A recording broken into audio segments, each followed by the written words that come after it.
Welcome to Janhvi real estate అండి. మనం ఇప్పుడు చూస్తున్నది duplex 140 square yards duplex house. ఇది రాంపల్లి దగ్గర ఉన్న ఒక మంచి వెంచర్లో ఉన్న ఇల్లు అండి.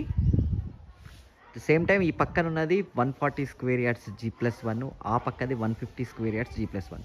మిగతా అన్నీ సోల్డ్ అవుట్ అండి, అన్నీ అయిపోయినాయి, అన్ని ఇల్లులు అయిపోయినాయి, సోల్డ్ అవుట్. దీంట్లో ఒక 3-4 హౌసెస్ అవైలబిలిటీ ఉన్నాయి. 90% ఆక్యుపైడ్ వెంచర్ అండి ఇది. 90% ఆల్రెడీ ఆక్యుపెన్సీ వచ్చేసింది. అట్ ద సేమ్ టైం దీని పూర్తి వీడియో కావాలి అనుకుంటే ఈ డూప్లెక్స్ 140 డూప్లెక్స్ది పూర్తి వీడియో కావాలంటే డిస్క్రిప్షన్లో క్లియర్గా ఉంటుందండి. కింద లింక్ ఉంటుంది, ఆ లింక్ని క్లిక్ చేస్తే పూర్తి వీడియో ఓపెన్ అవుతుంది. Duplex 140 square yards east face duplex house, ఈ రాంపల్లి దగ్గర ఉన్న ఒక మంచి వెంచర్లో ఉన్న ఇల్లండి. మన జాన్వీ రియల్ ఎస్టేట్ ఛానల్లో ప్లాట్స్, ఫ్లాట్స్, ఇండిపెండెంట్ హౌసెస్ అన్నీ ఉంటాయండి. మీకు కావాల్సింది మీరు చూస్ చేసుకోవచ్చు. కాల్ చేయండి, నేను అన్ని డీటెయిల్స్ చెప్తాను. థ్యాంక్ యూ అండి. Thank you very much.